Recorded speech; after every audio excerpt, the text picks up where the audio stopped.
Good afternoon.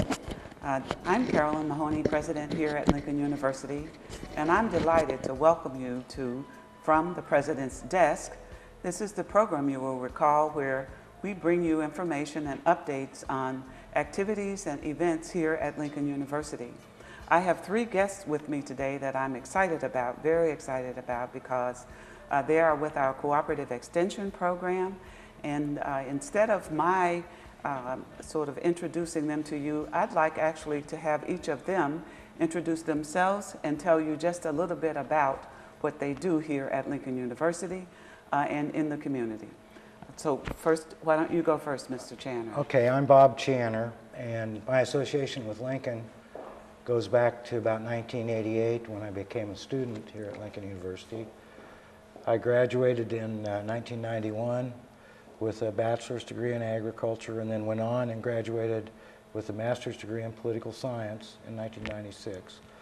And I went to work for Lincoln in 91, right after I graduated, worked for many years, then left here, went to Tennessee, went to Florida, came back, and now I work with the Cooperative Extension Program and with Cooperative Research. So I have a split appointment. My appointment with Cooperative Extension is that I'm what's called the Area Educator for Sustainable Agriculture. So that's what I do. I think is relevant to this program. So. That's a mouthful in and of itself. Sustainable agriculture, why don't you sort of chunk that out for the viewers? It means a way for us to do agriculture using the least amount of finite resources as possible. So if we could use byproducts from cattle rather than fertilizer that's made from fossil fuels, that's the kind of thing that we're into. And very important, I think, and very current. And I'm really delighted to hear about this and to have our viewers learn about some of the very, very fine work that we're doing. We will cycle back around. I want to do preliminary introductions, but I must say I learned things about you today that I didn't know, and that's one of the things that's delightful about this program. I will also say that I drive to work every morning up Chestnut Street, and I see you out there, all of you out there working, you and your crew out working, and it's been really a lot of fun to watch the progress in that project. I think that you share that drive with a lot of community members, and we get lots of comments from them about how they appreciate what's happening there. So that's terrific to hear. So we'll look forward to learning more about it as we talk today. My second guest is Nadia. Yes, my name is Nadia Navarette-Tindal. I'm actually originally from El Salvador, and my position here at Lincoln is as an associate professor in cooperative extension, but I also have a split appointment with cooperative research. And I'm in charge of the native plants program, and that is my specialty. But I work very closely with Bob and with Michael on other aspects of other activities at the university. And I have, I'm an estate specialist, which means that I work across Missouri. You can find me working in events in Kansas City as well as in the Boot Hill in Jeff City, of course. My goodness, that's terrific. Well, we're glad you're here, and the expertise that you bring, I think, has been really marvelous for the campus. I will also tell you that, well, not tell you, but tell the viewers, I want to explain, people are saying split appointments with cooperative research and cooperative extension. Lincoln University, as all of you know, is an 1890 land grant institution, and we do research and we do outreach to the community through our extension program. And it's interesting to me that these people our guests have split appointments in both, because it brings, I think, the best of both those fields to bear on their activities and programs, and I think contributes to that excellence that we're hearing about from the community. Okay, Michael. Thank you. I'm Michael Tarka. I have been with Lincoln University for almost 5 years now. I also have a split appointment between research and extension. Part that's pertinent for today is that I'm a buildings supervisor for a youth cabins, youth development program at Busby Farm. And as part of that, we're developing the woodland area and what used to be a pasture for grazing cattle into some more educational things for the kids that come in from around the state, Kansas City, St. Louis, and of course here in Jefferson City. That's terrific. There are a couple of things I want to follow on with you. There has been a lot of conversation recently about the Lincoln University farms. So why don't you tell us how many farms we have and where they are, and in particular where Busby Farm is. Okay, right now we have 2 farms. We have Carver Farm, which is on Bald Hill Road, correct? Right? That's and right. then that's primarily an animal science farm. There is some horticulture programs going on out there as well. And then we have Busby Farm, which is off of Galler Road on Highway 54. And that has recently been transformed into primarily an organic institute where they're trying to do display farming for organic production, and then the youth cabins facility is out there as well. That's terrific. And the youth cabins are being used, well utilized? They are being used quite a bit. They get groups in. Most of the age groups that we see are primarily like 7th grade through seniors in high school, and they come down for usually 3 or 4 days. A couple times a year. Okay. Could I add one thing about the cabins? I'd like that. We, kind of the way everybody's working together is that part of our project, the Sprouts and Roots project, with involving kids and seniors, we're doing a 7-week cooking program.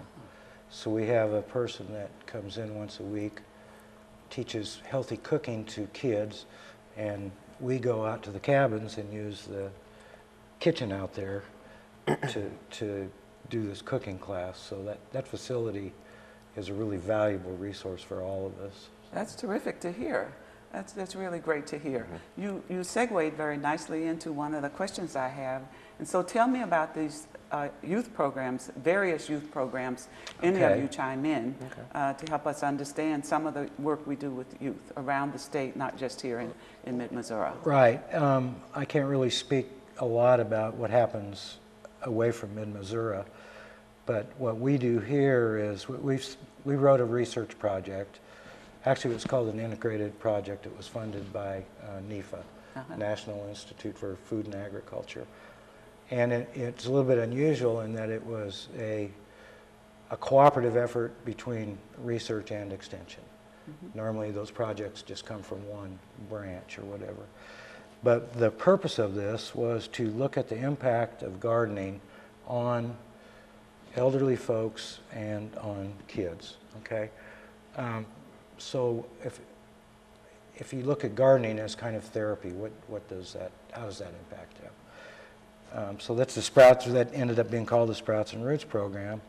And our purpose or intent with that is just to teach kids to garden, teach seniors to garden, or remind them how, maybe would be better than teach them, and to have them work together. So we're real interested in the cross intergenerational kind of activities that happen. And as a spin-off from that, then that's the formal research project that goes on there. But then the community has really gotten involved at Community Garden. Community is involved with that. And then that's a 3-part project. Community Garden, that developed then in a farmer's market.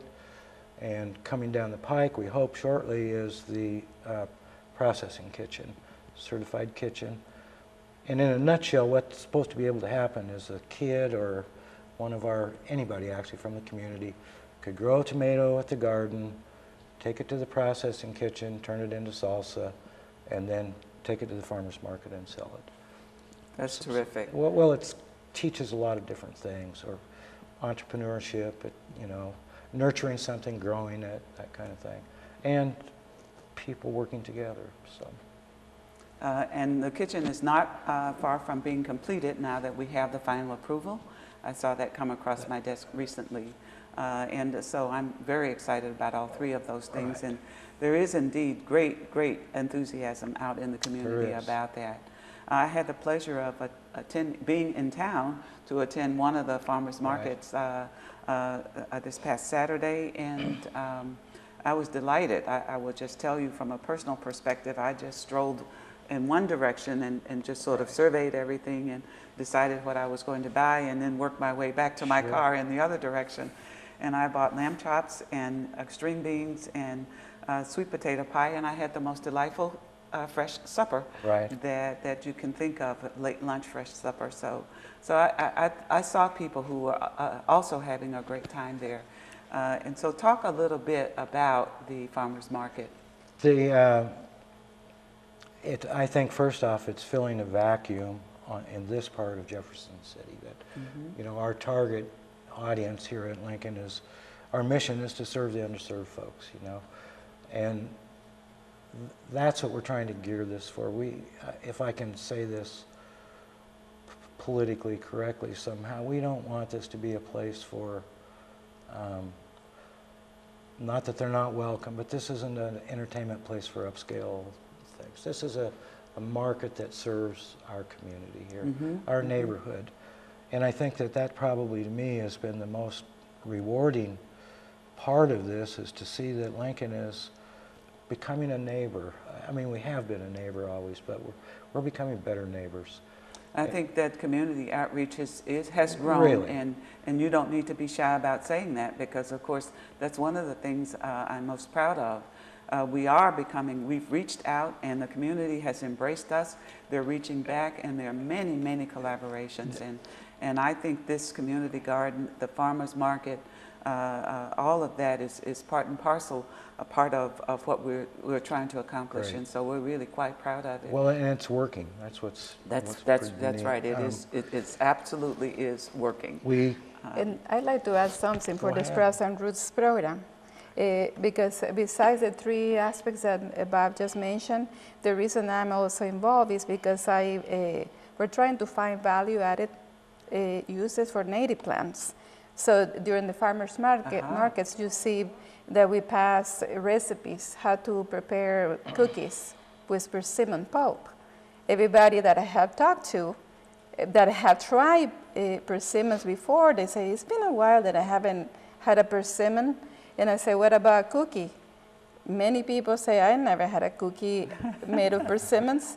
But we have been trying, and especially with Ronnie Taylor, that is our nutrition specialist with the program. She has tried different recipes, and they're quite tasty. That's great to hear. Right. I haven't tried the persimmon cookies. I missed that, so we'll have some for you sometime. That'll be fun. That'll be fun to look forward to. Then the native plant thing falls right back into the sustainable agriculture thing, because those plants are adapted to grow here in Missouri. So you know, it's not some exotic thing that we're bringing in and doing things with. So. That's a nice segue as well. This is so fun. I'm having a great time here. To talk about the native plant program. I had the pleasure of going to the dedication ceremony the other day. You'll tell them exactly when that was. I won't recall the date. And I was just amazed at the beauty that you've created out there. It was so peaceful. It relaxed me for the rest of the afternoon, even though I got a phone call that called me away at the end of the program as I was strolling through the garden. So why don't you tell us, Nadia, about that program? Well, the Native Plants program was started about 2.5 years ago. And we started talking with our director, Extension Director Yvonne Matthews, about how can we make this place to look prettier. When I first came I'm talking about Allen Hall. When I first came, there was just gravel that had been put there because they had to fix the building. They had to do some repairs. So we had to get all that gravel and then some of the materials that was underneath, and we started planting native species. And that was 3 years ago. And we went slowly, and I didn't want to really show it until we knew that we had something pretty to show to everybody. So, because at the beginning, like many people that don't know about native plants, they think that they are weeds. That's the first reaction I get from many people. And then now, I've seen people that are amazed about how beautiful these plants can be. That's right. If you know which plants to plant. especially in a setting as our university. You know, I think you should tell us after the break what some of those plants are, but I think we're getting a signal that we need to take a break for a moment, and so we'll be back with our guests. I hope you are enjoying them as much as I am. We'll be back with you very shortly.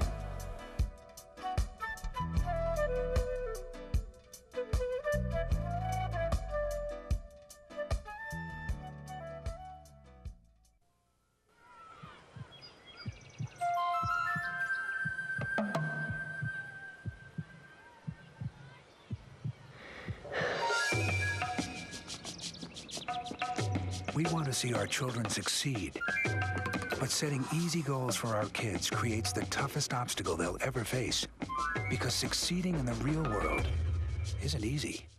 Help the effort to raise standards in America's public schools. Call 1-800-96-PROMISE. A new day is dawning for regional Girl Scouts as 5 councils come together to form the Girl Scouts of the Missouri Heartland. The new council serves girls in 68 counties of Missouri, Kansas, and Oklahoma, from the Boot Heel to mid-Missouri, and from Springfield and Joplin areas to northeast Oklahoma and southeast Kansas. Girl Scouts of the Missouri Heartland brings new opportunities to girls while maintaining the mission of building girls of courage, confidence, and character who make the world a better place. For more information, call 1-877-312-4764.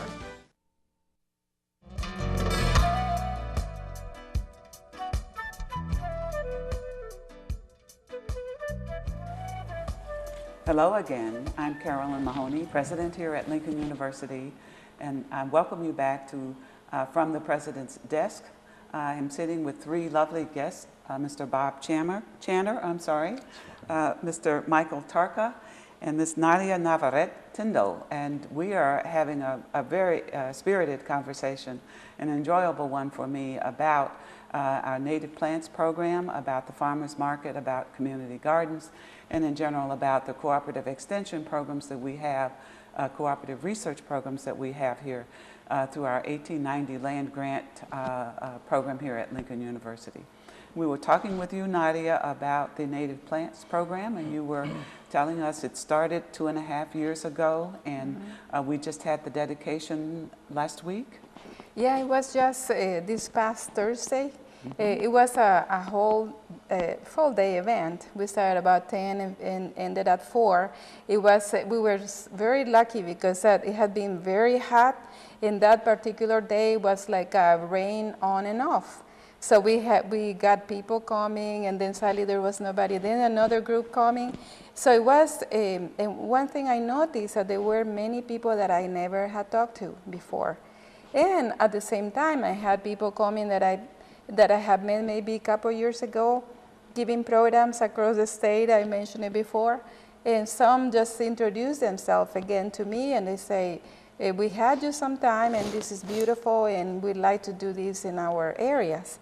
So there, I could see the connection, because the main reason for this laboratory is to provide, besides being educational, which I want to emphasize this, that it's just for everybody, including faculty. We have several classes that can be, and students can be taken to this garden so they can learn about the native plants. And that's happening, I'm here. Yes, I'm hearing, yes. So I'm hoping that from now on, everybody's more aware about these gardens, and they can come and see them. We have a list of plants for everybody, and the plants are also labeled properly. And if there is a question, I'm always there at Allen Hall. So you mentioned something magical, Allen Hall. Where are these gardens? I know I was at the one that's being dedicated, and I think I know where the others are. But why don't you tell our viewers the various sites on campus that we have native plant gardens, not just on campus for that matter. Well, on campus, the one at Allen and Foster Hall. Then we're starting one at Dickinson Center right next to the community garden, with the idea of bringing pollinators to the garden, to the vegetables. And the community gardens in Dickinson is located on Chestnut and Street. Leslie Boulevard, right on the corner of that entrance to the campus. Allen and Foster Halls are in the main campus quad, so to speak, off Chestnut. So, and there's ample parking there. There's a nice Collier Hatcher parking lot just across the street. And so visitors can have a place to park. We have several visitor parking spaces there, and we invite you anytime to come and see either of those. And then where are others? At Busby Farm, we started a garden about 2 years ago. 2 years.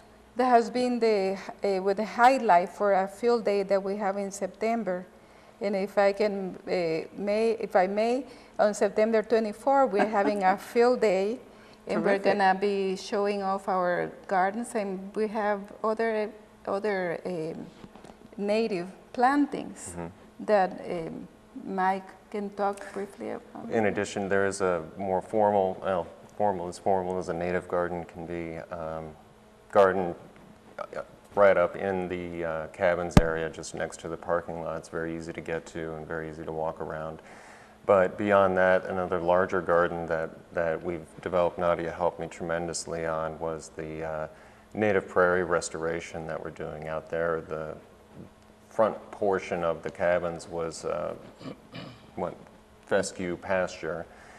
And you know, you just go out and mow something like that, and it seemed like a giant waste of land for that area when we're bringing in people from St. Louis, Kansas City, and other areas that may not have the access to see native prairie or even a few native plants. So we've turned that into, or we're in the process of turning that into a full native prairie, and we're in the second or third year with that? It's a second and a half. Yeah, 2.5 years in, so it's about halfway. Next year should be a pretty big year for that particular area. And so we'll all have to get out there and see them. It's a nice, just off Highway 54. Yep. About, if I leave sort of campus on 54 and Jefferson, about how long a drive is it? It's about a 10-minute drive. I think Probably so.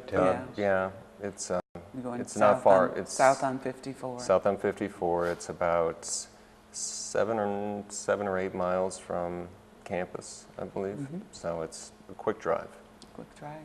And you mentioned it, and I will get questions about it. So why don't you tell us what we're talking about when we say cabins out there? Give us the history of the cabins. Okay, the cabins, they're actual log cabins that were put in by extension with the intent of bringing youth in from our satellite offices to give them some exposure to a more rustic setting, someplace out in the country where they get a different set of scenery than they would see in Kansas City or St. Louis. And so there are 10 of them. There are 4 bunkhouses. They sleep about 32 people. And then we have a full balloon kitchen out there, so they can come out and do their own cooking.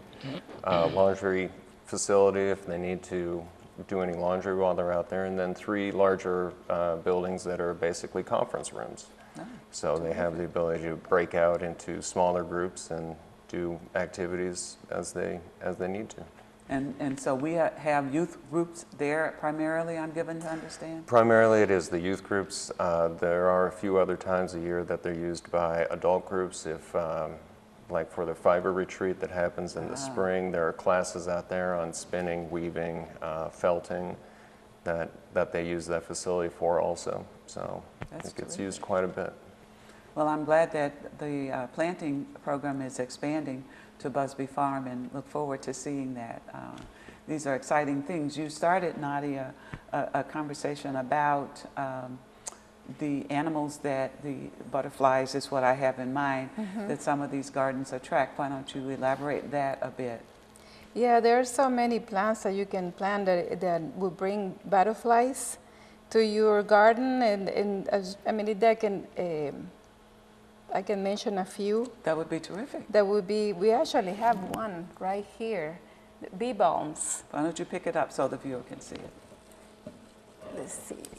Maybe there, we that's can lovely see on your there. face. So this one here, there are actually several here. We have the purple cornflower that everybody Just loves. my favorite, yes. And we have sweet black-eyed Susan and love other those too. Susans. They're all beautiful, and they will bring some native pollinators, not only butterflies. We have the bee balms, and then we have, this is a southern white aster. It's very lovely, and it's very, besides being good for pollinators and butterflies, of course it will make you happy just to look at how beautiful they are. But they can be, talking about value-added uses, they are being used as cut flowers. There is a series of flowers, and these two are a good example. Actually, these three good examples of cut flowers. So hopefully in the future, and we might have them this Saturday for sale by one of our vendors. Okay, so that'll be terrific. You segued back to you, Bob, to talk about the vendors. We have a wide variety of vendors. At least we did that Saturday. I was there. So talk about what type of vendors you'll find at the farmers market. Well, one of the things that we're trying to do is to not limit this to only produce and that kind of thing. So we have people there, as long as they do a handmade thing, they're welcome to bring it and sell it. So for example, there was a lady this past weekend that was selling soap made from goat's milk. There was another lady that had soap that had essential oils in it and that kind of thing. There was a person that had native plant photography that was selling that. But then also we have some pretty neat food vendors, or people that sell neat food, let's put it that way. Anyway, like the person you mentioned, you bought some lamb chops. That's USDA certified meats, which is rare to find in a small farmer's market. We have one of our main vegetable vendors is actually our master plumber here on campus, and he is a farmer on the side. By the way, as many Lincoln employees are, but he brings all kinds of produce. We had music. There's a musical group that just comes to play just for the fun of playing. That's very enjoyable. There was one fellow in particular who is just delightful, and that's Mr. Flowers, who you talked with. And I would like to mention that he is a 52-year-ago Lincoln graduate and also past Lincoln faculty. And his story kind of shows what this program is about. He loves doing that. It's given him a new thing to do. And then maybe if I could mention another person that is not a vendor but is a participant and a consumer at the farmers market. It's a lady that is a cancer survivor, and she has said this is a life-changing event for us. That's what we're trying to do. Those two people are really good examples of what we're doing with that program. I don't think you could have found a better closing for this delightful conversation we had today. Mr. Flowers is a stalwart of the community, and he does very much delight in this farmer's market. It's so funny how things can find you late in life that really resonate well with you, and it's delightful to see him. And he is a good cook. That food sells really quickly. When I walked in this direction just to peruse everything, the cherry pies were gone by the time I came back in this direction. And so you have to be very wise about how you shop there. And it's delightful to hear about the cancer survivor. I haven't met her yet. I actually think I have met her. Possibly. Yes, and very impressive people, both of them, when you wouldn't know any of the baggage that anyone is carrying. And so it's such a nice place to gather. We've enjoyed, speaking of nice places to gather, gathering with you this afternoon. I want to thank our guests very much and encourage you to contact us, encourage our viewers to contact us anytime with questions or comments about the show. It's been very special for me today. Thank you again, and thank you all for joining us, and we look forward to being with you again soon in the near future. Bye now.